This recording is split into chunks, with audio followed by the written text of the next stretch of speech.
and join this very conversation, you can watch the video. And don't forget that it's a platform for you to air your view on this very conversation. So drop your comment there. Don't forget your name and your location. They are quite important for us to do proper acknowledgement of your post. You can also watch us live on our YouTube and Instagram platforms, Udala Radio. That's our name on these two platforms. You can as well engage on those platforms. Whatever you post, they will be able to acknowledge that at the right time.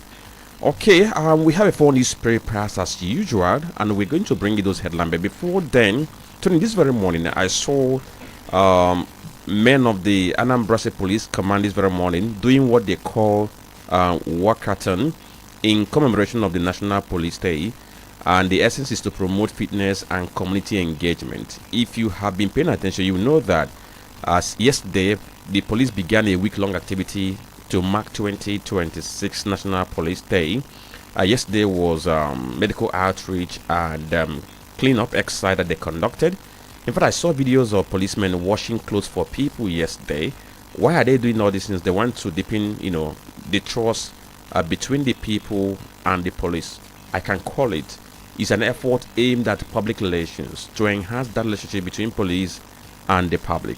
And like I said, that is a week-long event. After today's walkathon, they are still going to have they're still going to have other events lined up for this very National Police Day. Like I said yesterday being 30th was nationwide environmental sanitation exercise and the free medical services for the public, and the focus was on the vulnerable groups. And today is the the national walkathon, which is being held in state capitals across Nigeria, and the essence is to promote unity and strengthen police community relations. The ones I saw here in Onitsha around DMGS, even this very morning too, we also saw policemen in Oka doing the same walkathon. If you go to Delta State, you also see them because it's happening across all the state of the federation. Then on first, being tomorrow Wednesday, is going to be public sensitization campaign focusing on the dangers of electoral violence and the importance of safe driving practices. Then on Thursday, being 2nd of April, is going to be the honoring of fallen heroes through the presentation of checks to the families of the deceased police officers, and it's going to happen at the force headquarters in Abuja and also across various state commands that we have in Nigeria. Then Tuesday, being the 7th of April, is the grand finale, which is going to be a ceremonial parade at Eagle Square in Abuja, and is going to feature tactical displays by specialized units, the PMF, the K9, just name them. They're going to demonstrate operational readiness of the force. So grand finale is on April 7 in Abuja. And guess what? That the essence is to build relationship between the police and the people. So Tony, a wonderful idea one can say, but what baffles us is that why the police is working on one hand to build relationship, on the other hand too, is also destroying that same relationship. Well, it's a very beautiful thing we see Nigerian police doing what many Nigerians cannot believe they are doing, because it talks about Nigerian police walkouting, which is currently ongoing. We know very well that it is part of activities or part of preparations for the big event they have coming up, which you have outlined very well. But the most importantly is this: what is the need for all these things they are doing when, in the real sense, abuse of human rights has been a very common thing in their own domain? They have not been able to show that operational standards and professionalism expected of them in dispatch of their duties. I've never seen police being so intoxicated with power as we have in Nigeria. They are draconian, not because they feel that it is within their powers, but they do so because they feel that you cannot do anything.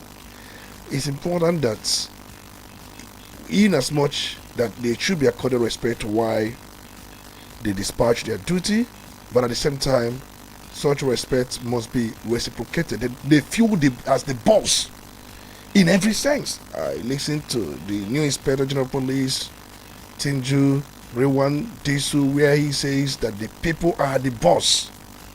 It doesn't sink into their ears that the people they are policing are the boss. For them, they are the boss. That's why if they're interrogating you, you don't talk anyhow to them, because if you dare do so, they will slap you. They will just slide you down. They will brutalize you. They will handcuff you. They will put you in a cell. It is one attribute they are known for, and it is notorious.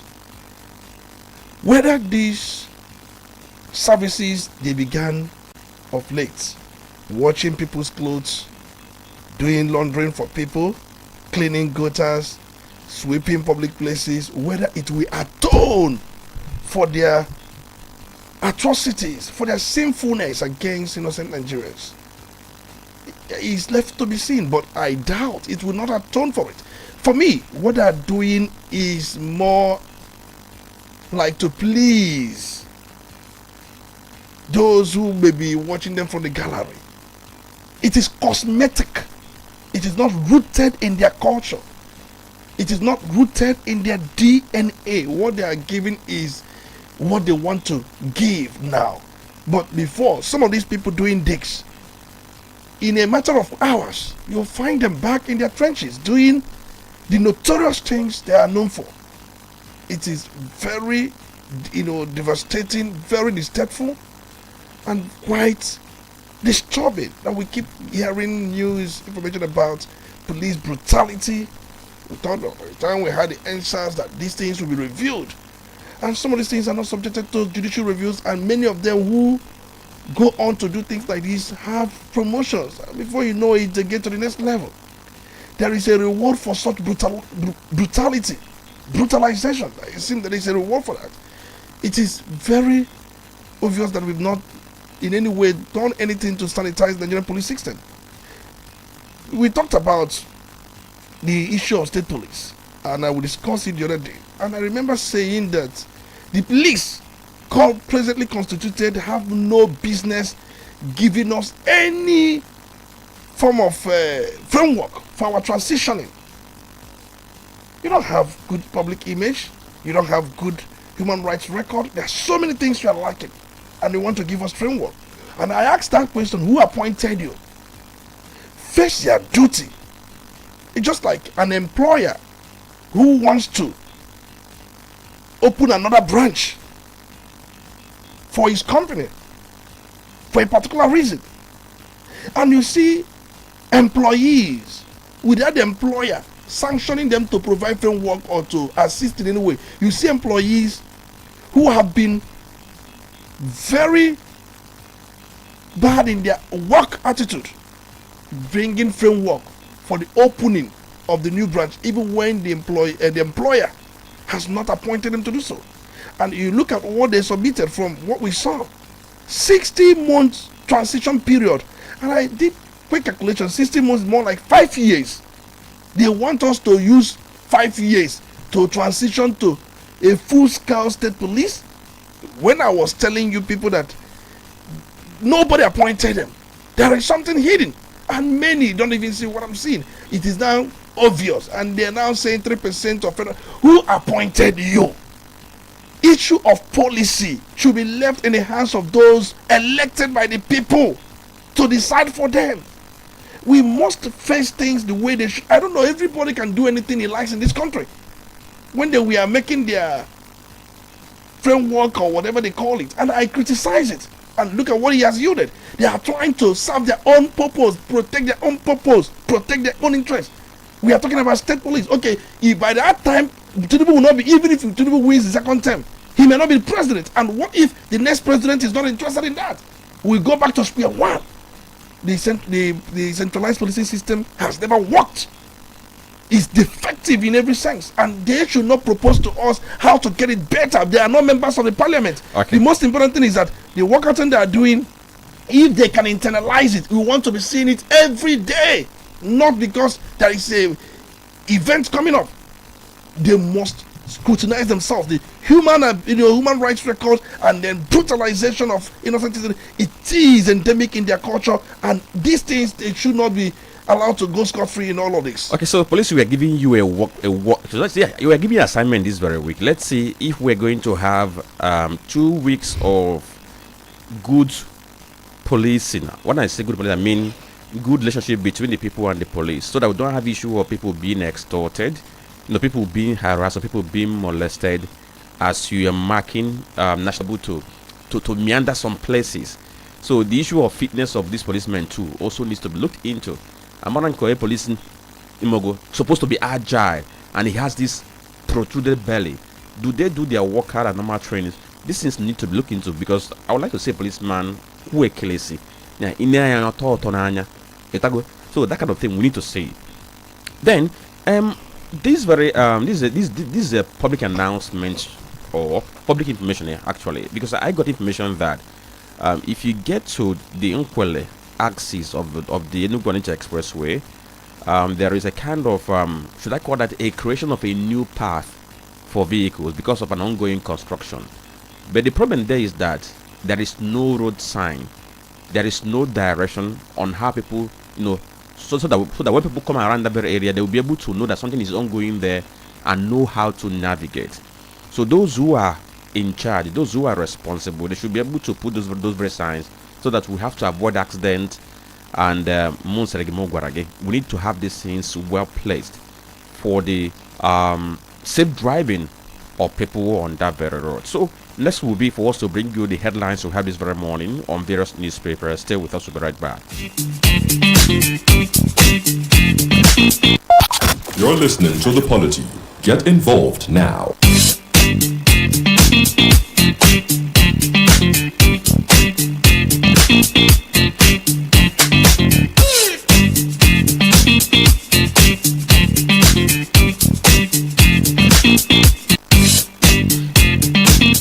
Okay, thank you for staying tuned to Udala Radio 104.7 FM. It's 9:35 a.m. and you're listening to the Polity. My name is Frank Nebukandam with Tony Olisambeki, who is on the analysis desk. As usual, we have our 4 newspapers this very morning: The Nation, Punch, Guardian, and Punch newspapers. We'll begin with the headlines we have on The Nation. And the big story there says 2027 minister, commissioners, board chairmen, others resign. He has a rider Tuga, Gawuna, officials in Edo, Nasrawa Ondo quit. Zulum dissolves ESCO. Our headline on page 6 says, with 28 dead in attacks, Mutwang imposes 48-hour curfew in Just North. Atiku Mark Obi others received Kwankwaso on page 2 of the Nation newspaper. INEC recognizes Muhammad-led PDP NWC on page 3. He has a rider to Raki's group Kicks. Renewed Hope ambassadors spread to grassroots on pages 4 and 29. North governors raise regional security trust fund on page 4. And we move down to other headlines. National Assembly set to pass 2026 appropriation bill. And guess what? Almost the first quarter of 2026 is gone, and we're still talking about passing budget for 2026. Then, other headline here says Amotekun arrests 11 kidnapped suspects, 24 others in Ondo on page 6. Ayedatewa sacks 300 aides on page 5 of the Nation newspaper.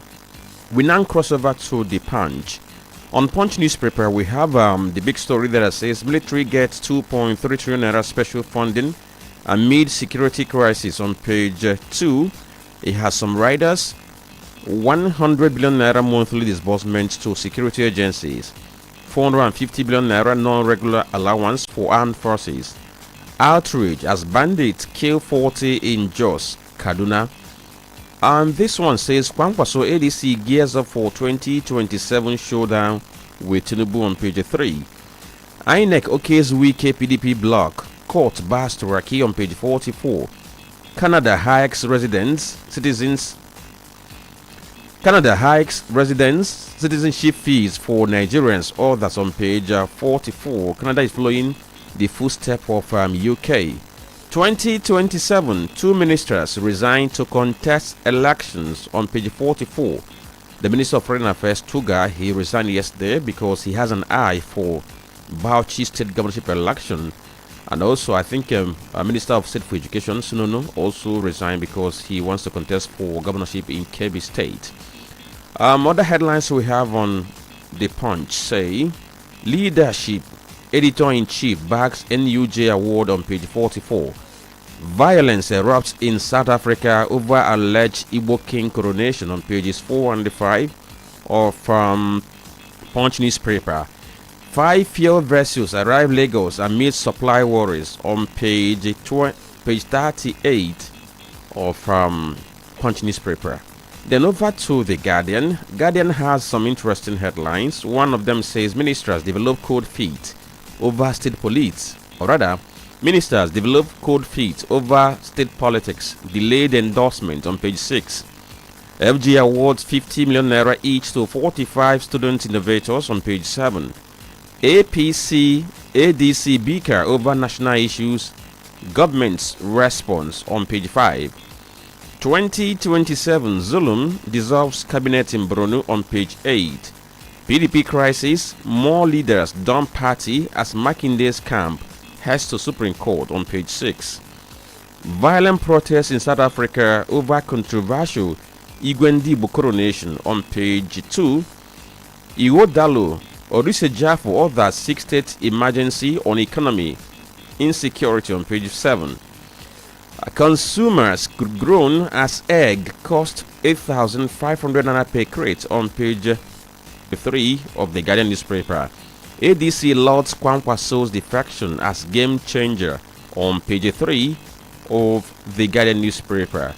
And the last paper we have this morning is Vanguard. The big story there says US lawmaker warns over Plateau Kaduna killings on page 5. It has some riders there, and I will go to the headlines. Electricity, liquidity crisis worsens as FG pays 4% of 1.9 trillion naira subsidies on page 19. Why we are targeting 7% annual GDP growth, Edun on page 20. 2027 polls, Tuga Sununu resign from Tinubu's cabinet on page 8. Kwankwaso APC most dangerous threat to democracy, Mark. It has a rider, take 2027 polls seriously, Kwankwaso on page 8. PDP crisis, court bars Turaki-led faction from National Secretariat on page 8. It has a rider, court to decide validity of Wike-backed PDP convention, marking the camp. Another story we have here is from the column of Mr. and Mrs. So if you want to read soft sell stories, you can check out Mr. and Mrs. And with that, I will bring to an end the headlines we have on the front pages of the papers this very morning.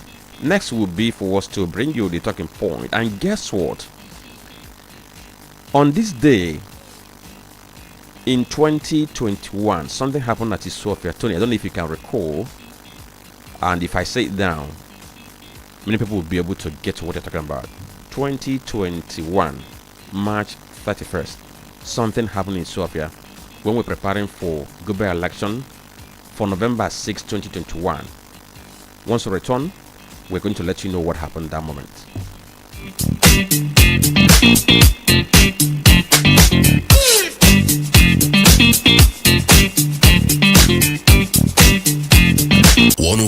.7 Udala Radio. You're listening to The Polity. Get involved now. Okay, you're listening to Udala Radio 104.7 FM, and this is The Polity. My name is Franklin Bekatoni Olisambeki on the analysis desk, and we have to look at the issues this very morning. Don't forget that we are live on our Facebook page, Udala Radio 104.7 FM. Get on that platform and tell us what you think on the issues we are raising this very morning. So Tony, I talked about what happened 5 years ago in Isofia, which is in the Agwata local government referendum state. That was on March 31st, 2021. I can recall that the governor went to his hometown to have an interactive session, or I call it town hall meeting, with the youth of his town to declare his intention to run for the governorship for Anambra State. And guess what? They were going towards the end of that very interactive session, and people began to hear gunshots. Before they could say jack, it was found out that it was that gunmen invaded that very place and opened fire. In the course of that very melee, 3 police officers were killed, and the former commissioner for utility was abducted at that point in time. And now, 5 years after, someone is remembering this, saying that since that happened, that every year he gets to remember this. And what it taught him was the fact that even in the face of challenges, in the face of adversary, it did not discourage the governor from continuing to pursue his vision to become the governor of Anambra State and bring some transformation to the state. I'm talking about Honorable Chika Nyono. An interesting memory he has. Tony. Well, I read the pics. He usually comes up with such memory every 31st March 2020 anything. Since the incident happened, I saw the one of 2025 and I also saw the one of 2024. He usually reminds us where we are coming from and where we are, what the state was like and what the state is now. Most times there is this adage in Igbo, Onya amalebe mmiri si bido mabia, amama ebe mmiri madabaria. If you don't know where the rain started beating you, it's unfortunate you may not even know where it might end. Incidentally, before that March incident, there were similar incidents in Anambra State. I remember sometime around February 2021, where unknown gunmen touched a police petrol vehicle in Ekulobia, Agwata, where one police officer was killed. Fast forward to March, around March 18, 2021, where unknown gunmen, killed one police officer at a checkpoint in the Newi Aniocha Axis, around the Newi North, Newi South area. I recall March 19, the same 2021, where there was an attack on a Kulobia police station. Around the Nanka area, Agwata local government, and people were killed. The incident Mr. Chikanyon was referring to happened on the March 31st, 2021, where gunmen attacked Professor Charles Soludo, who was an aspirant as at that time during a youth consultation and town hall in his hometown of Sofia in Agwata local government area. But 3 of his police orderlies were killed in that shootout. In fact, some reports also mentioned the abduction of the Commissioner of Utility, as at that time, Engineer Meka Ezenwanne, in connection with related violence and a lot of things that happened at that period of time. But there were other police officers. I think he mentioned their names. One, Kelechi Gochukwu, and if I can recall the other one, they showed resilience in a way that they were able to push the invading offensive from these unknown gunmen. And we saw other things that happened. It was an incident, if you were there, you will not forget the memory. In fact, it was traumatic for those who were there. Just like he wrote in that page, this ordinarily could have demoralized any aspirant from soldiering on. But the governor found that if he bows out at this very stage, what it means that the people will be totally overrun. And it was something that motivated him more. And we saw sporadic attacks in most places on our road during that period. We don't know where we are coming from. Talk is cheap. That is why, from what I saw during this period in Anambra State, my mindset about rule of law changed. Honestly speaking, my mindset. I now begin to prioritize state security. Yes. Because the incident made me personally, I could not even access my hometown. For some time, I could not access my hometown. And people that were related to me that died, many of them were not even buried properly. And somebody will come and tell me, rule of law, fair hearing. No. I'm not saying those things cannot be applied. They can be applied where necessary. But the truth remains that if you know where we are coming from, in fact, it was more like war in the state. It was a wartime, a war period in the state. And now you've seen improvement in all round. 60 something camps. We saw the killing of Dora Kunyeli's husband, Chika Kunyeli. How he was killed. In fact, that video, I still have the video with me here. And we saw the burning down of different police stations, local governments. In the wee hour, you hear that one local government has been burnt, a section. It happened in the Idemili North. And most local governments in Anambra South, geopolitical zone, we saw some of these things happening. The state was purely in the hands of these men of underworld. And we know what motivated them. They say they were fighting for Biafra. Is that how to fight for Biafra? But let's be real. And one major thing is that many of us became hypocritical. We are so tongue-shocked that we cannot call a spade a spade. And some of us had sympathy for them. The entire home space was turned into unlawful fiefdom. It was very disturbing. It's good that Mr. Chike is raising this very memory for us to know where we are coming from. We must learn from these things. And whenever I see efforts by government to make the state a safe place, I support that effort. Because as Onyagindi Nobu na Wage, if Oboroki Jijigin also, if you have been beaten by some of these insects, even if it's mosquito,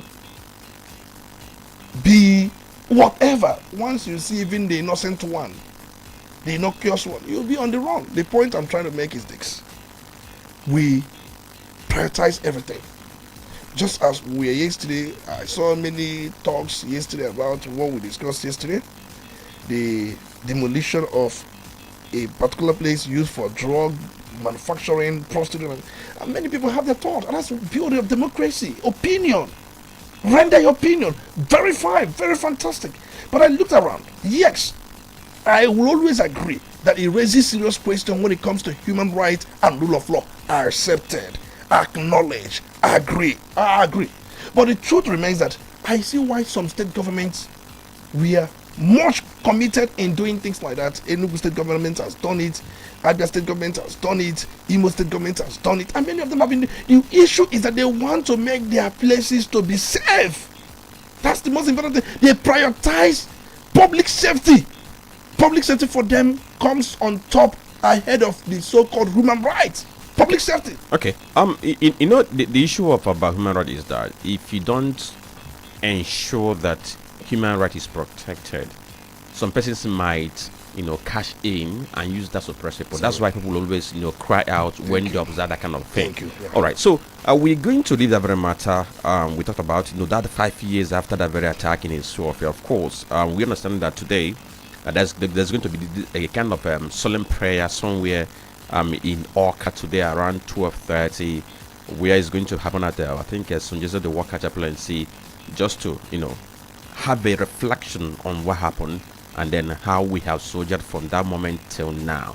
Of course, anybody who wants to be sincere will know that there has been difference between what it was in terms of security about a year ago or 2 years ago and now in Anambra State. So we have to now transition to another issue of insecurity in Nigeria. It's no longer Anambra State now, because in Jos there has been this wide outrage that has erupted following a surge of violence in Plateau State, Nigeria. Particularly, this very one happened on Palm Sunday. That was 2 days ago, March 29, 2026. And from what happened that very day, from what we gathered, it claimed the lives of not less than 27 persons, in as much as police is claiming that about 14 persons were counted. But from the bodies I saw being counted, 27 were counted right before me, so I can speak to that very one. Now, this very attack happened in the Angwan Rukuba community of just non-local government area of the Plateau State. And from what we know, they are still counting the number of deaths. Yesterday, I saw some people being buried, though the governor said it's not going to be a mass burial, that he's going to conduct proper burial for each and every one of them.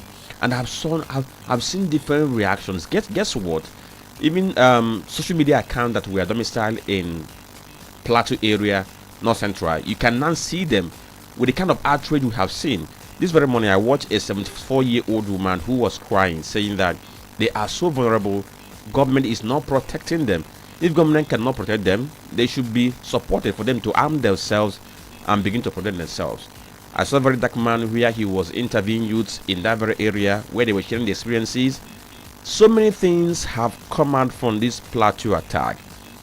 But what is now getting more attention is the fact that the American missionary who has been in Nigeria, doing some humanitarian work.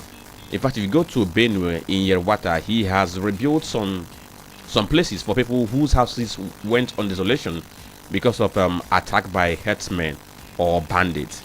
Now he's under fire. People are saying that he should be questioned, that perhaps he could be working hand in hand with terrorists. So many things have been said about this latest just incident. But after this very commercial break, we'll begin to look at the issues one after the other. Stay with us, we'll be right back.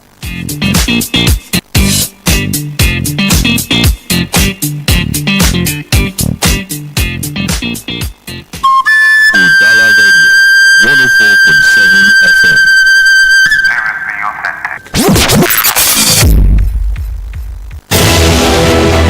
Special announcement. All traders and business owners affected by the ongoing demolition at Onitsha Main Market. An alternative is now available. West Africa Intercontinental Trade Center Limited, WETC, in partnership with the Anambra State Government, is building a modern commercial complex at Oze Nkwele Road Mechanic Village. Good news. All affected traders will receive free shops for 1 year while the permanent shop clusters are being completed. To benefit from this opportunity, all affected traders and interested persons should visit the Onitsha Chamber of Commerce to obtain the expression of interest form. Location: opposite Shanahan University Gate, Basilica of the Most Holy Trinity Compound, GRA, Onitsha. Investors who wish to build modern shops for sale to subscribers can also obtain the forms. Note: only 16 clusters remain and each cluster contains 272 shops. Don't miss this opportunity to secure a shop in the WETC Modern Trade Complex today. For inquiries, call 0803 786 6974 or 0813 644 5336.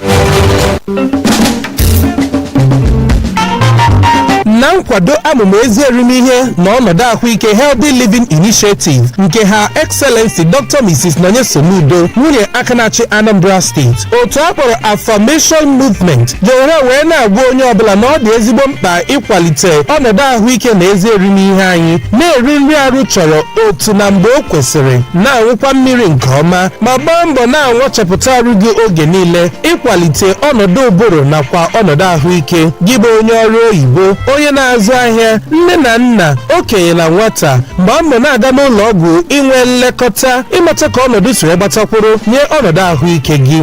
Otu Affirmation Movement na-akwado Healthy Living with Nonye Soludo. Onye binyere aka n'ọkwa bụ Honorable Afọmefu na Eze Nwafọ. Affirmation, onye ndu Affirmation Movement worldwide.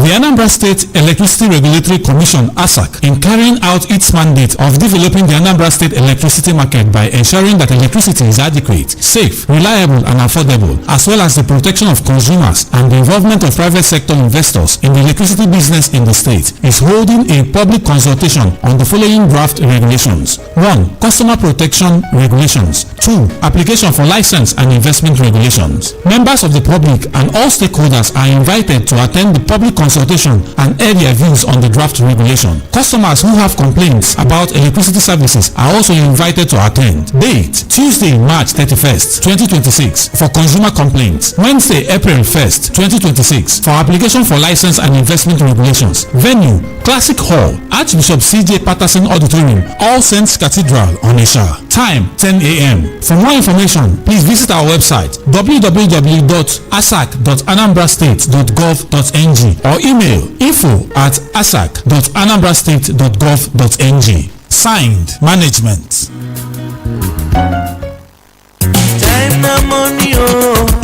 Onitsha ndị nwe ahịa, nke a bụ ụzọ anyị si asị unu daalụ maka ọmarịcha otu afọ nke nzikọrịta ozi. Udala Radio dị otu afọ n'ọnwa Maachị a. N'ọnwa Maachị a niile, Udala nwere onyinye pụrụ iche maka ịgba afọ ọhụrụ a. Ịzụta advert slot abụọ, inwe otu mgbakwunye onyinye n'efu. Ịnụrụ nke ọma, ohere nke mgbasa ozi ahịa, ozi ọbụla maọbụ nke program, ịkwụ ụgwọ, nweta ohere abụọ, anyị agbakwunyere gị otu. Nke a bụ ohere ị nwere ime ka ndị Ọnịcha na obodo ndị ọzọ nụ ma mara maka ahịa gị. Gbata ọsọ ozugbo n'ihi ohere pụrụ iche a malitere ugbu a ma bụrụ nke ga-abịa n'isi njedebe n'ụbọchị nke 31 n'ọnwa Maachị nke afọ a, n'ọnwa mgbakwunye afọ Udala. Maka ndebanya na ajụjụ, kpọọ anyị na 08033504206 maọbụ bịa n'ụlọ ọrụ anyị dị n'Ọnịcha na nọmba 5 Okono Street n'okirikiri DMGS Roundabout. Ya bụ inwe ike ịkpọ anyị na 08033504206 maọbụ bịa n'ụlọ ọrụ anyị na nọmba 5 Okono Street n'okirikiri DMGS Roundabout Ọnịcha. Udala Radio emeela otu afọ n'ọnwa Maachị a, ọkpọkọpi n'ezie.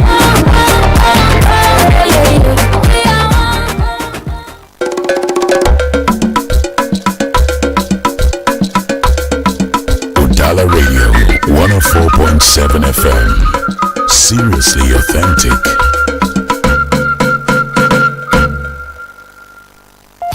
You're listening to The Polity. Get involved now.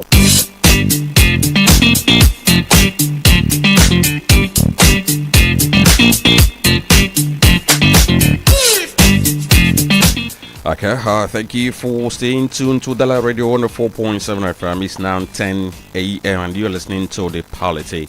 My name is Franklin Lebeka. Tonolisa is on the analysis desk, and we told you about the development in Jos Plateau State, which has sent Nigeria into the rhythm.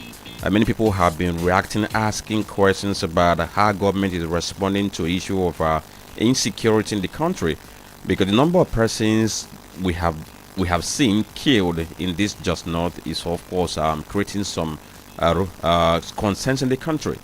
And there's a way you see the bodies dumped in a vehicle. It gives you this kind of goosebump, and you're asking questions, why are we having this kind of thing at this point in time? And if you follow all the videos that have been pushed out for this very development, you see that people of Just North are very, very angry. Despite the fact that the government of Plateau State announced a 48-hour curfew, they went on rampage yesterday, demanding that an action must be taken, and those who were responsible for the act should be brought to book. I saw the youth very, very angry, and they were even, apportioning blames and accusing some quarters of being responsible for what is happening in Jos Plateau State. So we are going to have a snippet from this before you come in. There was an interview which was conducted by Very Dark Man. One of the youth leaders spoke to him regarding the experience on the day of that very attack. We'll hear from him, and then before we begin this very conversation. Yes, sir. I'm the youth leader of the Northern Plateau. Yes, sir. Under Plateau Youth Council. I coordinate the Northern Zone from Angorukuba direct. I was trained in Angorukuba, grew up in Angorukuba. Unfortunate incidents happened yesterday around 7:30. Government just came, started shooting on people. Some are using machete, and the unfortunate aspect of it is that most of them are wearing half camo.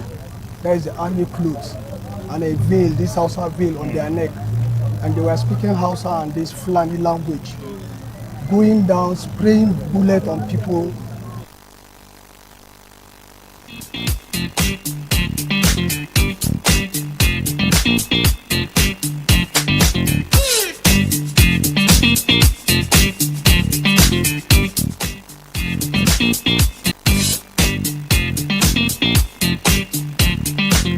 Okay, so we're bringing that very interview for you to hear from the horse's mouth. Other people are using machete.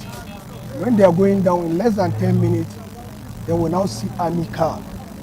Like 2 Hilux just came, 2 bikers, 3 in 1, and give them cover.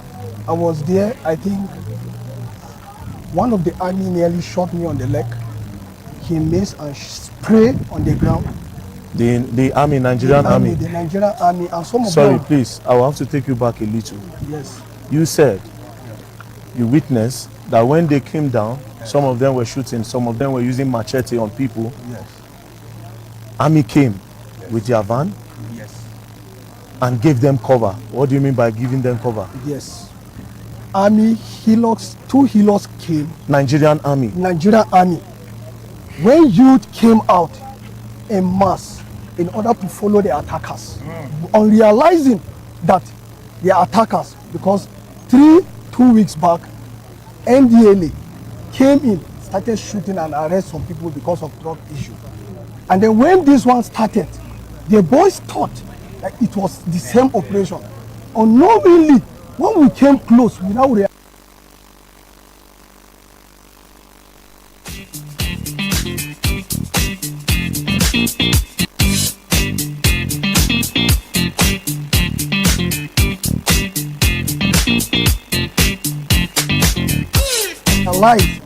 That the setting of these people, they are not NDA. Then we now gather the youth, trying to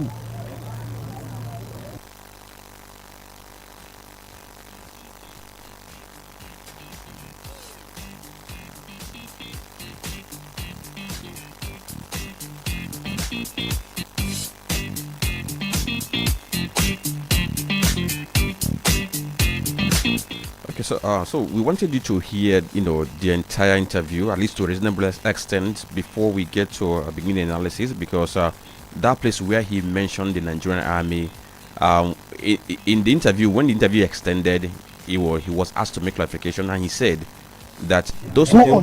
Move let's hear. And follow these people. In less than 10 minutes, army car, Hilux 2 came and blocked the youth and started spraying bullets up. I think we packed so many things. We have facts on ground. We have things that we have packed that the army use. And the unfortunate aspect of it, we know the gun that army usually use. And some of them were using the DSS gun, that black short one, spraying up, beating youth, hitting youth. We are standing and they hit 2 of my youth. They take them down. 2 of my youth. The army, they are safe. For like 30 minutes to 1 hour, we are not able to pursue the attackers. Until when the attackers went off, they now. Okay. So when the attackers left, the army turned back. They turned back immediately.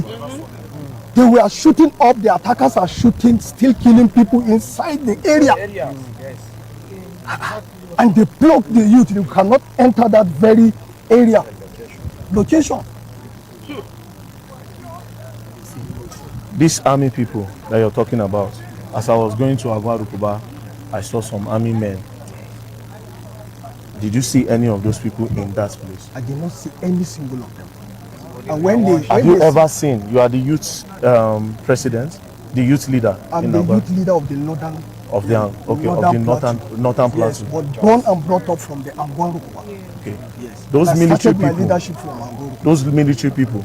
Have you ever seen any of them in Jos before? I've never seen them. Most of them, they are Fulani guys. They don't have name tag. They don't have name tag. Most of them, they are the same thing. But they came with the army truck. Army truck, 2 trucks and 2 bikes. And you have never seen them in Jos before? I've never seen the trucks. I've never seen their shape. Yes. So Tony, I think at this point we have to take it from here. So, he made an allegation, but in the course of that very statement he made, he said the supposed army people didn't have any name tag. I think let's start from the phone and delve into other issues arising from this very attack that happened in Just North. Now, the fact that there was no name tag on the camouflage worn by those people who were seen to be soldiers, what can we make out of this, Tony?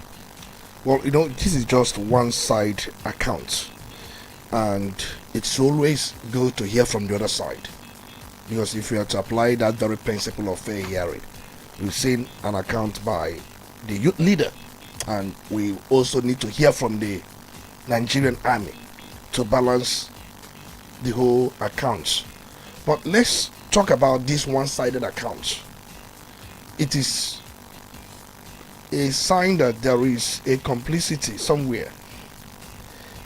We are told those soldiers that we are there,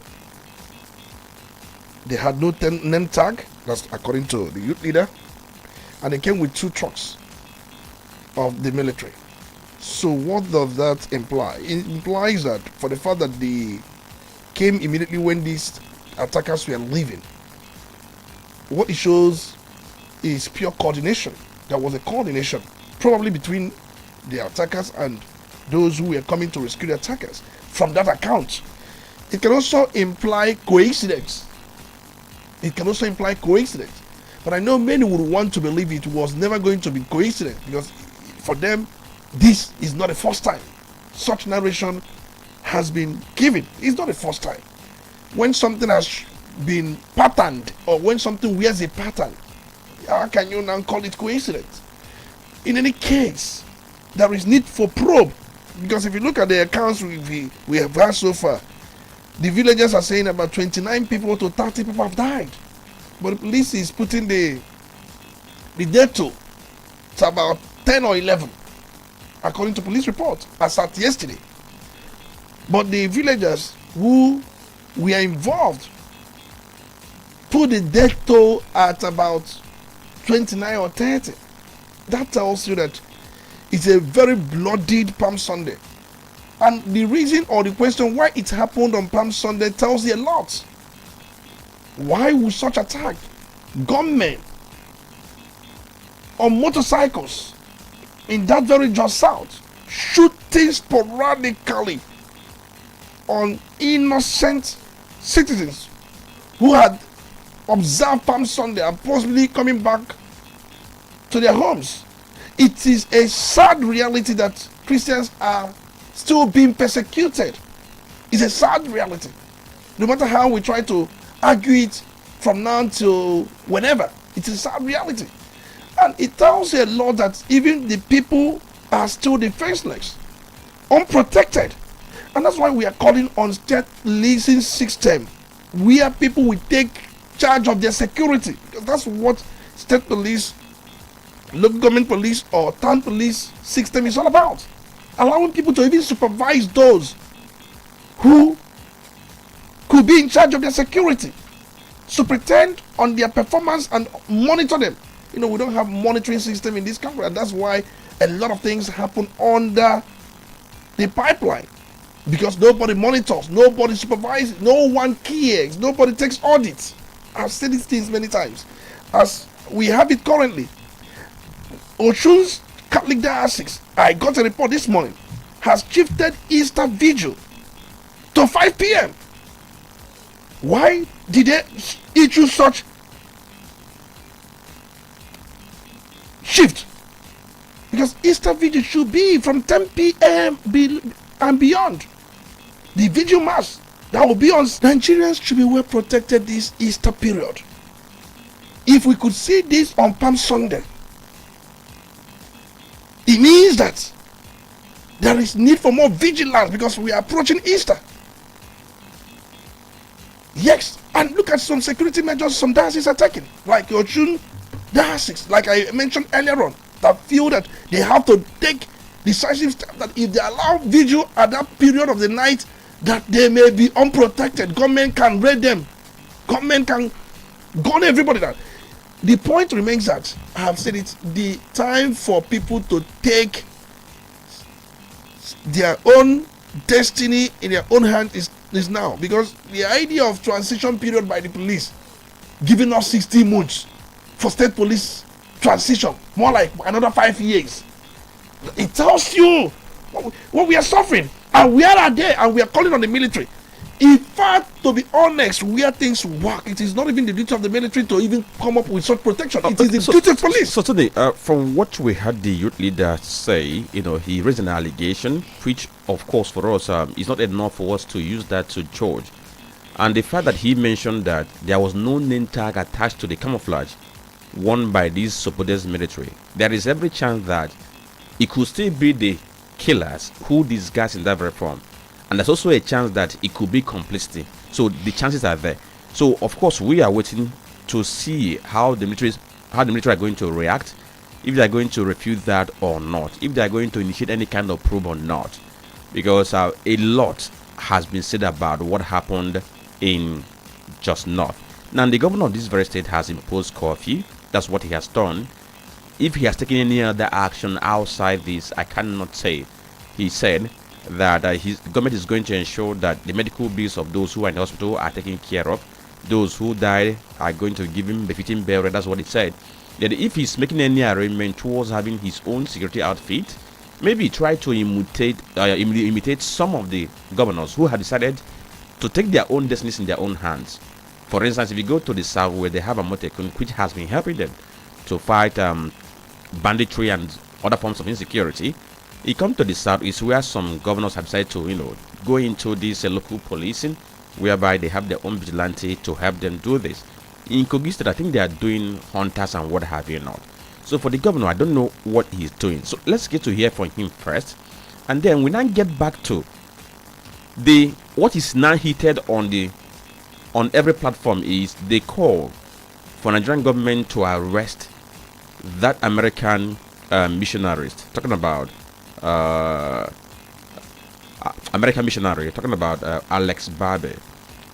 Anybody who knows the story about the attempt to rebuild Iyewata, we know this very man who has been there building, erecting structures and buildings for these very displaced persons in a bid for them to resettle in their natural habitat. So let's hear from Governor Muftuan Caleb of Plateau State. Let's hear what he said about what happened there. Wani matashin da ya threatening a social media yana hannun 'yan sanda yanzu, kuma da yardan Allah za mu bi bayan sauran kuma mu kama su. Ina son mu yi hankuri, ina maku godiya domin ba mu ɗauki matakai da zai kawo wani muni ba. I want you to know that this is a painful thing to all of us. Angwarukuba is a community that harbors every ethnic nationality on the plateau. I personally here, I have relations here. I have relations that have lived in Angwarukuba. Therefore, this is a pain to all of us. It is not just for a few people. I want to plead with you, please and please, let's not take the laws into our hands. I want to beg you, by the grace of God, all these people will be given a decent burial. We will not allow any mass burial. We will make sure that we liaise with the families and give them a decent burial. They didn't deserve to die like this. Therefore, all that the families will require us to do, we will do it. We will talk with the families and make sure that we provide the best comfort we can provide for these families. As for those that are in hospital, I want you to know that government will take full responsibility for their medical bills. We will not allow this matter to go like that. I am pleading with you, continue to trust us. I want to thank you. I want to thank you. Tony, he said they should continue to trust the government. The government is going to do something. How long are these people going to be massacred, and government comes to assure them that it's going to protect them, and they still fall to the hands of these dastardly criminals? Well, it is going to be an illusion when you keep telling the people that government will protect you and where they don't see the protection, and you keep asking them to entrust in the government that make them to be vulnerable. It is pure an illusion. It is illusionary, if you ask me. Now, I have listened to the governor, Muftuan Caleb. He was talking about decent burial. He was talking about no mass burial. He was talking about the people that died never deserved what fell on them. He was talking about people not taking laws into their hands, that they should trust the government, and other things he said. I didn't hear him say anything about we are going to fish out those who perpetrated this heinous crime. because that's more important, and ensure that the full weight of the law descend on them. I didn't hear that. Probably he may have said that in other clips, but I'm talking about the ones I heard. I'm so much concerned where he should assure the people that this will not happen again. People need such assurance, and I didn't hear any of such. Probably, I don't know if he had said that in the other clips, but for me, his statements were more like trying to really show sign of weakness. His statement is predicated on weakness. That's what his voice was sounding like. Weakness everywhere. That's for me anyway. I didn't see him sound like a pragmatic leader who is bent to ensure an end to this anomaly. How many times would this continue to happen? How many times? It is very, very inordinate in every sense. Mind you, just like I have always said, when people have, because you are talking about Amotekun, you are talking about this, look at the narrator who said that these people came with guns that look like that of DSS. That's the kind of gun they were armed with. How can you pursue these people with them gun? How can you possibly counter them with pump action? Even though we know that it is even better than nothing. But that's why we are calling on state policing system, where the local government will be fortified. Movement across one local government to the other. They went on motorbike, they rode on motorcycles. And I listened to one of them saying, ban motorcycle in entire Just North, South, sorry. They were urging the governor, you impose 48 curfew, it will lapse, and the situation continues. What are the security measures Governor Kele Mutwang has taken to forestall reoccurrence of these dastardly acts? So, Tony, I watched videos and I got tired. I saw many people from Jos. In fact, one person made a video saying that the people who are responsible for what is happening in Jos, not that they are unknown. He posted a video of one of them saying that he coordinates a whole lot of things that happen there. And what is the person asking?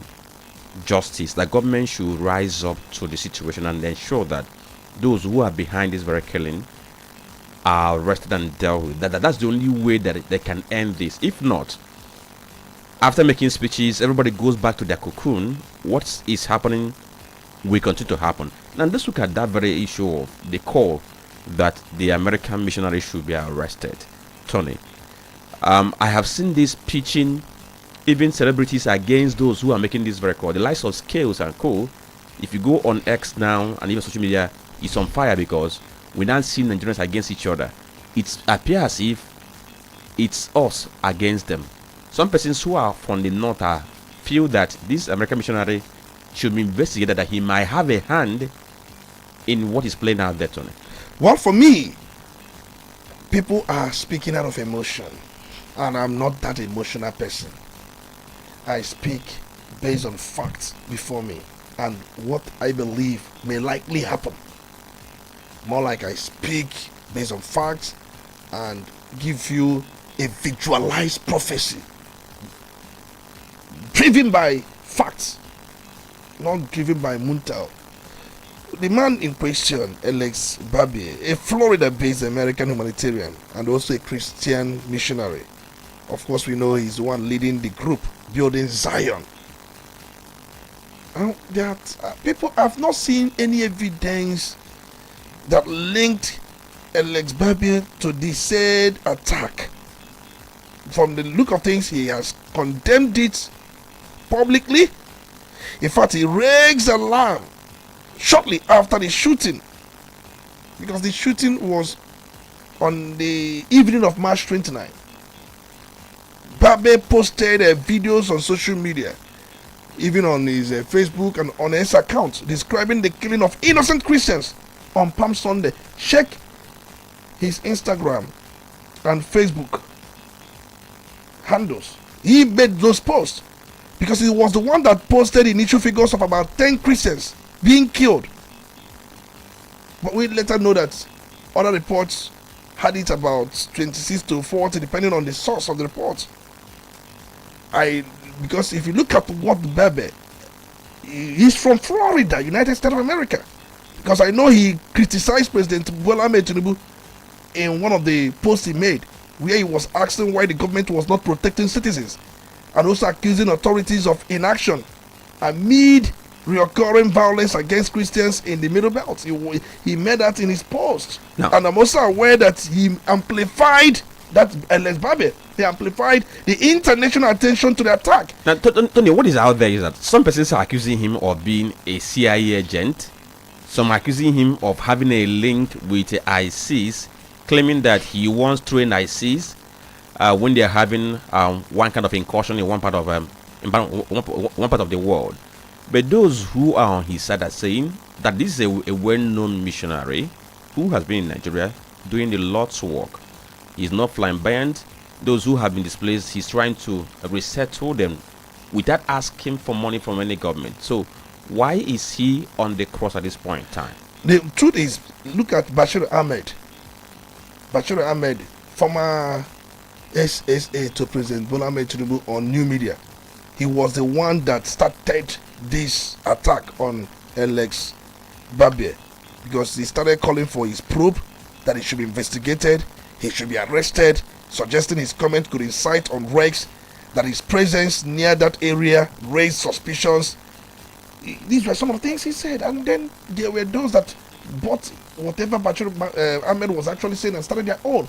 The truth is, I know many FPC folks will not even like the statement made by Alex Babe, because he criticized the president in one of his posts, and he also amplified international attention to the issue that happened around that area. But the truth remains that you may not like that. And then remember, he's an American citizen. For the fact he's an American citizen, he is untouchable. Those saying arrest him, try it. You think that the US take their citizens the way we take our citizens in other countries? No. You don't even, in fact, from the look of things, that man is untouchable. He's untouchable because he's an American citizen. But that's by the way. The truth remains that for whatever reasons the man was being attacked, of course he has been into rebuilding the devastated areas of, he called it buildings in Zion and so many other things. But I'm aware that even this man, Alex Daniel Babe, he's a very young man. He was born sometime, I think in 1997. That was when he was born. I think from time immemorial, he has always been a humanitarian, a Christian missionary. He's the founder of Building Zion, a non-profit organization that focused on aiding persecuted Christian communities. That's what we know much about him. I know that he was born in Georgia, United States of America. But the truth remains that he's Florida based. He's based in Florida before coming down to Nigeria. Everything we call for holistic investigation. I'm not against those saying that he should be investigated, he should be probed, but is he going to be investigated or probed based on the post he made, or based on the humanitarian aid he has been given, or based on the things he's been doing? They said how he's always at the place of attack anytime it happens, raises suspicion. The truth is, what is his mission? His mission is to assist those who are persecuted. Of course, anytime if attack happens here, he will be there, because that's the mission he has in this country. But that is, by the way, for me, these things are distractions. They are distractions. The key thing, the bottom line is the people must be protected. We must ensure security. We must ensure that state policing, we have started the process, gets to where it should. Okay. It should be on the ground, it should be fast and running. Okay. People are being unprotected. So let's quickly talk about this in 1 minute, because we need to go for this very commercial break and bring in our callers. What happened in Kugompo City in South Africa yesterday? It's in part of that should be in Eastern Cape or South Africa. We saw protests against the reported coronation of Nigerian Igbo leader Solomon Ogbonneziko as the SND Igbo of that very area, and what we saw was an escalation of violence which led to destruction. We learned that the shops, businesses of foreign nationals were destroyed yesterday. Places were looted because of that coronation of SND Igbo. And it brings back that issue of why do Igbos go to some land and then the issue of SNDB comes up. It happened in Lagos. We talked about it. We said Igbos were being envied. It happened in Ghana. The same narrative. Now in South Africa, maybe the same narrative. So what is the issue actually? Probably it could be the flamboyancy and then the coloration of such either coronation or festival, because I've listened to social media commentators and thought many have said that it is idiotic for Igbos to continue to do this when you know that it raises a serious question that if Ghana could turn it down, South Africa, of course, they're coming up with that and what have you. But the truth remains that you have also SNDB in China, you have SNDB in Germany, you have SNDB in United States of America, in different counties, in different states, there are SNDBs. But there are places probably that may not be allowed. But let me also say this. It is not only peculiar to Igbos. I'm aware that even the Yorubas, even the people of Benin Ancient Kingdom, they do similar things.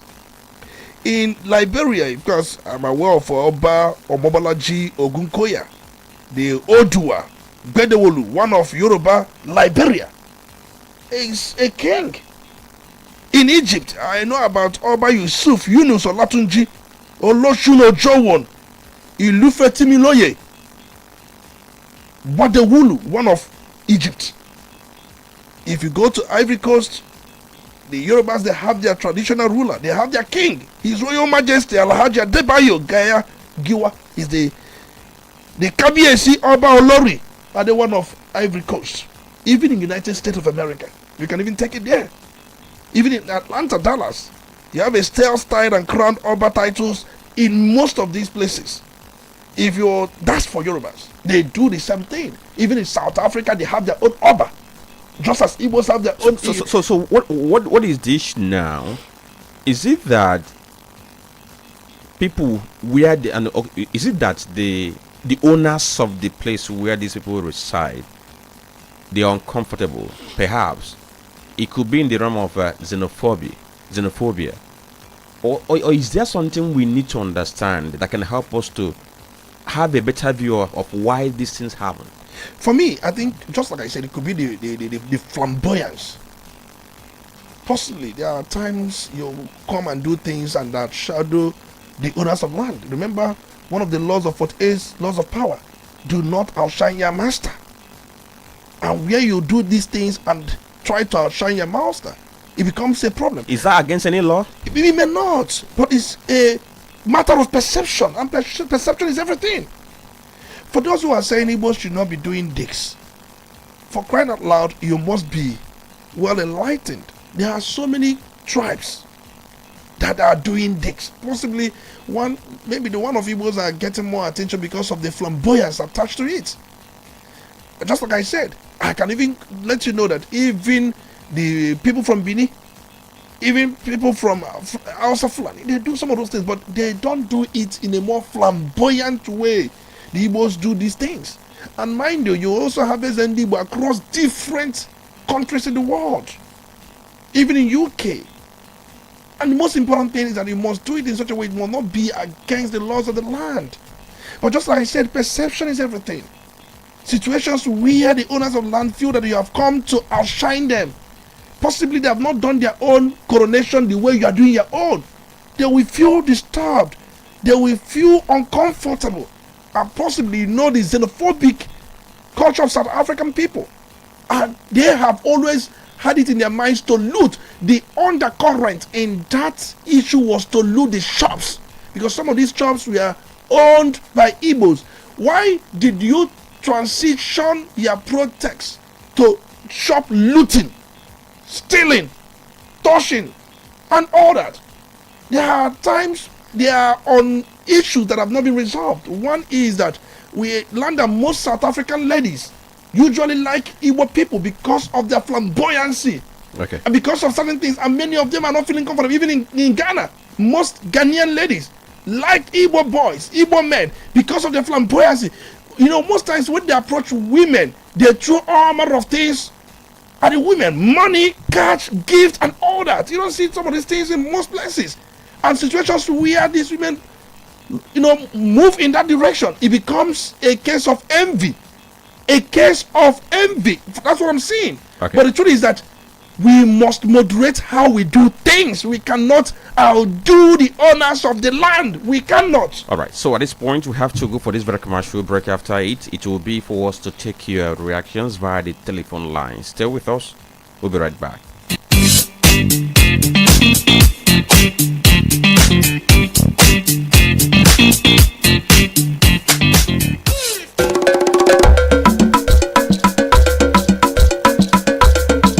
Udala Radio 104.7 FM. Seriously authentic. Quality bread, Wendy's bread. For your family breakfast, Wendy's bread. Apache chande tosialo, Wendy's bread. Mama papa they like Wendy's bread. Kitchen and do Wendy's bread. Even children they like Wendy's bread. Wendy's bread. Wendy's bread. Get it better, tasty we go sweet your belly. Wendy's bread. Wendy's your body choma. Wendy's bread. Wendy's bread, tasty bread. You can contact us on our official address, 2nd Business Park, Enugu Road, GRA, beside Misha, Anambra State. We also have another branch at St. Michael Plaza at Tandy Road. Also contact us on 070-1149-1571. Wendy's bread, your tasty bread. Wendy's bread. Onitsha, una don ready for the biggest Easter shutdown. Golden Promise Entertainment presents Easter Golden Fiesta. One massive night of music, comedy, and correct vibes. It happens Sunday, April 12, 2026 from 5 p.m. till dawn for Onitsha Mall ShopRite. Host for the night, MC Bim and MC Feargod. Music policy by Emmy Black, Ivado, and Sparkle T. Laughter with comedians like Twin Parrots, Prince Neche, 5 Naira, Dibia Update, Holy Baba, and Sister Equitos, plus live performances from Mwese and CJ Ozugo, and DJs who will keep the party hot all night. DJ Staffy, DJ Y Barrow, DJ Two Step, DJ Tony Banks, DJ Freezy, and DJ NK. Tickets they go fast. Regular 2,000 Naira, VIP 5,000 Naira, VVIP table for 5, 200,000 Naira. For sponsorship, bookings, and enquiries, call 0814-394-2802 or 0808-441-5156. Easter Golden Fiesta, the party we on nature will talk about. Supported by Udala Radio 104.7 FM. Here is a special invitation. Oluchukwu Microfinance Bank Limited Onitsha warmly invites you to our Customers Forum 2026. The theme is Savings Culture a Necessity for Business Stability. Date is 1st April 2026. Time is 10 a.m. prompt. Venue is the Madonna Parish, Nobi. For inquiries, you can call the phone line 07038912082. The number again 07038912082. I'm on a village. Onitsha, clap it! Have you heard? The Onitsha Easter shutdown. From Easter Sunday to Easter Tuesday, come with your family, your friends, your loved ones. Get ready for an unforgettable experience. Live on stage, we have Savio Motu, Igwegu Afamo Botobo Jr., Odumeje MC, Flavor Notutwa, MC Eto G, Pretty Diamond, Varsity Band, DJ Pedro, Ojaweli Bonine, Bonade, Awelugo, Mr. K, Ogeno Bag, Hype Man Bonto Smart, Arab 6, Philenex to the World, DJ Bookers, and many more. Enjoy beautiful vibes, meet amazing people, connect, games, Dorime show, sexy dancers, action movies, delicious meals, chilled drinks, and non-stop entertainment. The venue is a Chima Primary School Field, Oko Road, Onitsha. Do not miss it. It is going to be massive. You're listening to Udala Radio 104.7 FM. Seriously authentic. You're listening to The Polity. Get involved now.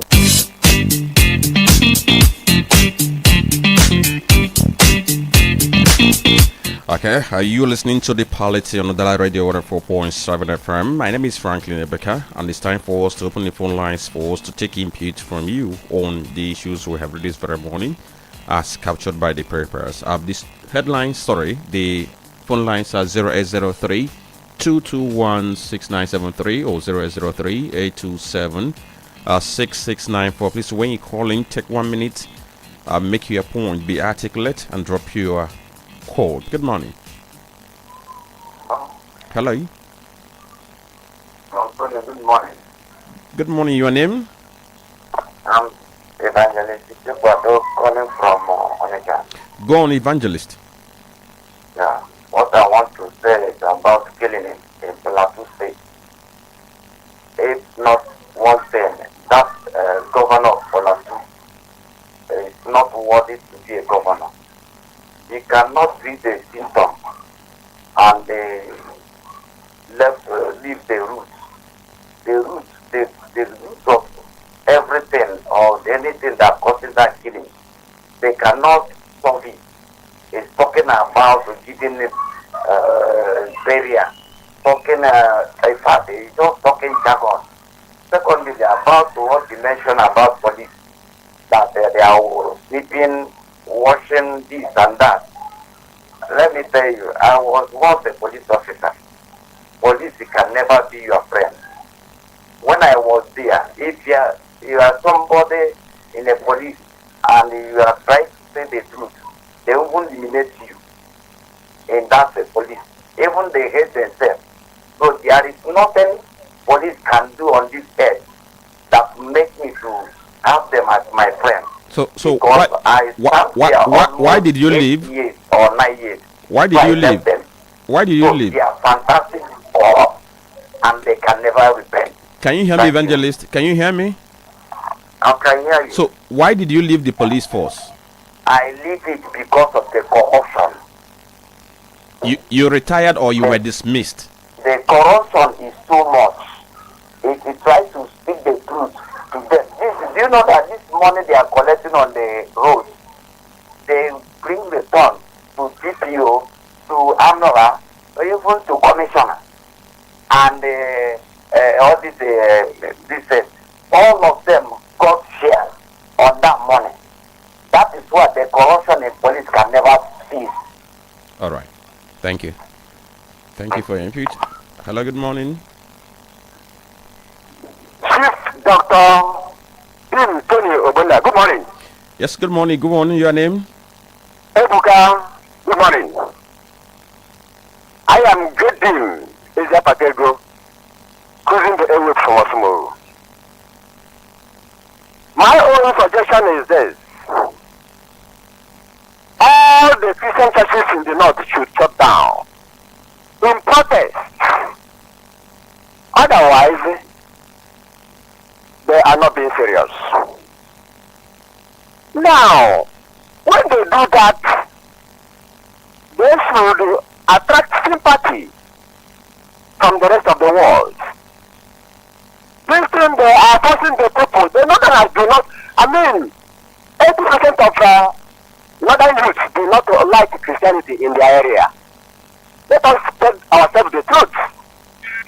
Just like some Igbos are not needed, and we have xenophobia everywhere. Just as it happened in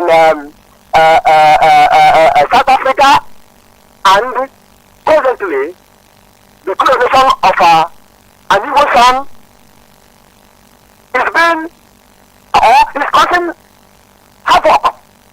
We are not needed. Christians are not needed in the north. Therefore, how many times will the Christians be killed before they become realistic in life? They should shut down all the churches. After all, on Palm Sunday, Israel shut down activities of Christianity in Israel because of fear of being killed by Iran. Let Christians in Nigeria and in the north shut down these religious activities going on in the north and go home, go away. Life is so sacrosanct, so important to humans. We are wasting our time in the north practicing Christianity. Christianity. They do not need Christianity. Simple. Good morning. Okay. Good morning. Thank you for joining. Don't forget the full lines are 0803-221-6973 or 0803-827-6694, or you can go to our Facebook page, Udala Radio, and drop your comment there. Good morning. I am Badmos from Okewu. Go on, Badmos. Good. Based on the xenophobic attack in South Africa, I think the people there, they should live by caution, because we are all aware that South Africa has issues of attacking and looting people. So for them to give them that avenue for them to come and loot their property, I think they should rethink. So I don't see what they will gain by bringing SND or all this titleship they are having out there. As long as it does not make sense, they should make their money and come home. That's all. Then, on the issue of the attack in Jos, I think since Donald Trump and America came down here, they claim they have come to protect Christians. But it seems that it's not working out. So I don't know the mission of Donald Trump in Nigeria, because since they threw that bomb in Sokoto and other part of the north, if you calculate from that time till now, you will know the amount of people that have been killed. And what are they doing? Where are they? So it's like Donald Trump has thrown Nigeria into civil war and go his way. So I think what Nigerians should do now is for them to tell the Americans to carry their bag and baggages and leave this country, because they are not doing anything. Killings are still going on. Christians are being killed. So what are we talking about? And I think Donald Trump should be blamed. He should take some chunks of blame on the attack that happened in Jos, because he was the one claiming that he has come to Nigeria to protect Christians. Now Christians are being killed. So Donald Trump should be held accountable, because he is the one that said that he comes to protect Christians in Nigeria. All right. So, thank you. Thank you. Thank you, Badmos. Don't forget we are live on our Facebook page, Udala Radio 104.7 FM. You can get on the platform, drop your comments. Don't forget that your name and location, they are necessary. Good morning. Hello? Yeah, hello, good morning. Yeah, can you hear me? Yes, I can hear you. Just help us to tune down the volume on your radio. I've been listening to your program. Okay, your name? Hello? Hello? Good morning, we can hear you. Can you hear me? Yes, we can hear you. Can you hear me? All right. Okay, sorry, please, when you call in, once you take your call, forget your radio, listen through the earpiece of your phone so that we can have good conversation. Hello, good morning. Good morning. Yes, Mr. Frank. Good morning. And Mr. Tony Sambegi, good morning to you. Yes, you're welcome on board. The voice of Mario Kishiga calling from Monster. Yes, good, Mario. Well, to the lazy South Africans. Yes, they are so lazy that they are so very easy to get jealous. Because to me, there is nothing anyone wants to tell me that crowning SND is a problem. How is that a problem to South African youth? How? Are they blocking their roads? Or maybe blocking their farmland? Or maybe collecting their land from them? So how crowning SND, some people will open their mouths, they say stop the crowning SND. How? It's just like telling somebody you don't have to wear this cloth. This cloth is an Igbo attire. We don't need it here. Please. It's not a crime that somebody wants to show off his tradition in any country. Okay, you ask yourself, why all this nonsense that they are doing here? Some Western countries where Igbos are doing this thing, they are not doing this rubbish that they are doing there. We have even as an Igbo a much big countries that are even bigger and how would I put it? See. Okay. Just for us to engage further, because from what the people who were protesting were saying, take for instance the South Africa's Minister of Cooperative Governance. He said that for any foreigner to come to that very vicinity and have anybody called Ezendibo or Eze whatever clan, that it is against the area's leadership act. That is the way he put it. Mr. Frank, if they don't crown Ezendibo, but they can have president, right? I'm asking a question.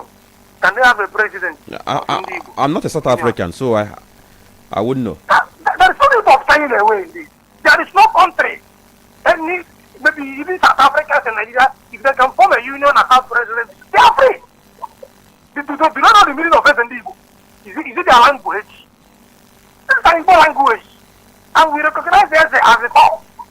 So why is that a problem for them? You answer Ezendibo. See, there is no argument anybody will come up. So long as what they are doing is not against the law of the land, it is not infringing on anybody's right, there is nothing as in where do they want to go? They tell us you don't go there and invest in your business, you make money, come back home. Which home? This one you come here and invest and will destroy it. Please, wherever you find yourself is your home. Wherever you find yourself, develop it the way you're supposed to be for a living. And develop your culture there. Okay. That is what I'm saying. Right. South Africans are too lazy. Thank you. All right. Thank you, Maria. So let's see who we have next here before we head to the Facebook page to acknowledge the post we have there. Good morning. Wonderful morning to you, Franklin, Tony Osambeki, of the house. Honorable Dick, and I'm bringing from Onitsha. Okay, go on, DK. I'm just laughing because sometimes you look at Nigerian governors. You keep asking yourself a question, what are they really looking for? Do they have the interest of this country at heart?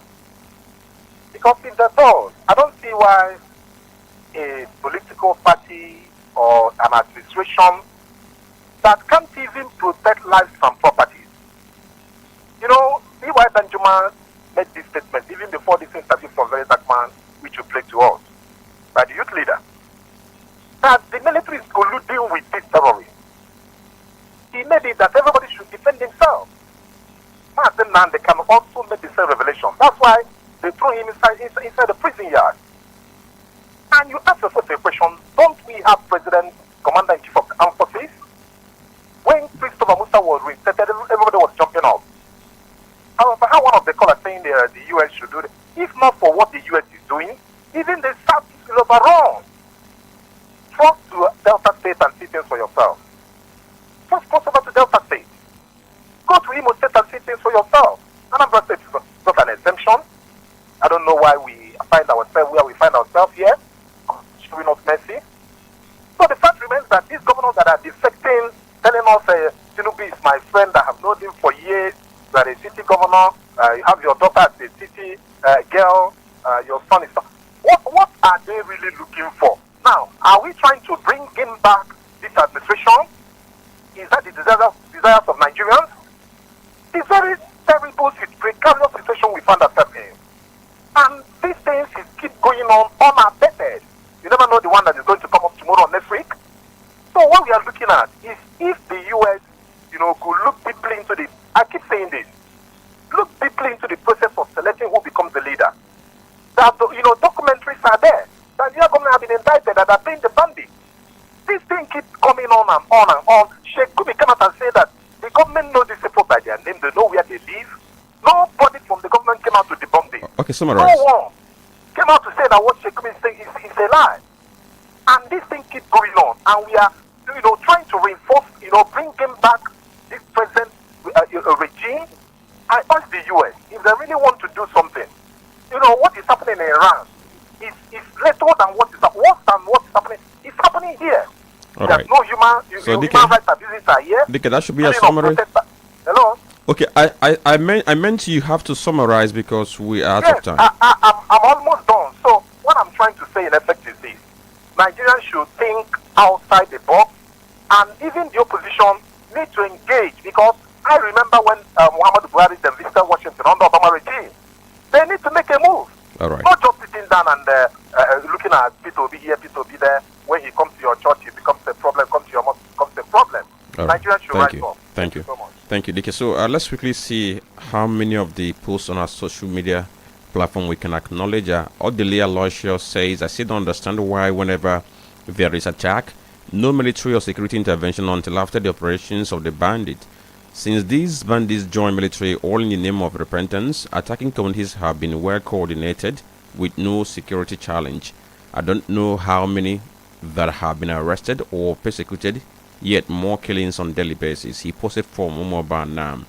And Rotrat Ubia Wikechku Christopher from College of Education in Suba says, the governor on armored bullet-proof car while addressing his citizens, we know what it means, which is state of helplessness and no solution in view.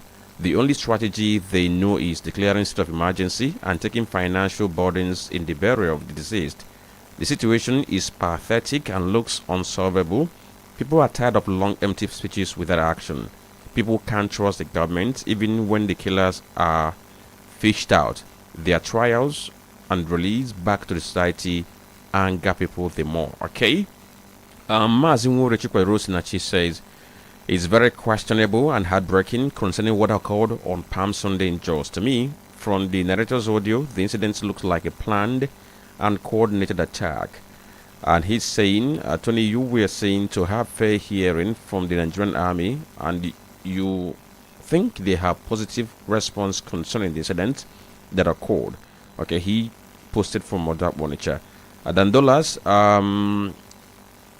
that's Daniel Obuna from Awadobos. He says, please, I want to plead to our Igbo brothers to mind their business in any areas they find themselves. Please, they should stop this kingship and coronation thing they used to intimidate even the citizens and the right owners of the land. Igbo should learn to be wise and cultured. Nobody is ready to receive anybody that he or she is perceived to be dominant. Okay, your post is quite long, so I had to cut it short. Then Jerry James says, if you want to become a king, go back to your country or village and crown yourself one.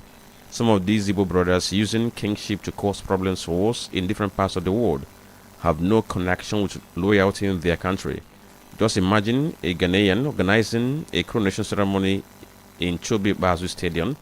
In many parts of Igbo land, strangers are not allowed to have meetings without the permission of the community. This one is from Dr. Misimo Lebara from Awura. She says, is governance no longer about service to the people, so the people no longer have a say on who governs them? So, mass activities have become legalized in this country. Wike has become a god of PDAPC.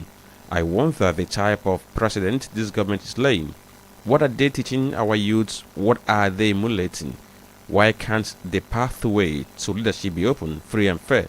Shall we continue recycling old people who have run out of ideas? And Okoyang Leka and the Ichie Billions, thank you for your post. Ichie Billions is saying that we don't need state police, rather what we need is local government police. Well, we thank all of you for all your comments this very minute. Those who called in and those who posted on our Facebook page, we appreciate all your input. I thank you for listening. At this point, we take a bow. And don't forget that by 11 is going to be music, and by 12 news, 12:30 is going to be Cherry Box. And guess what?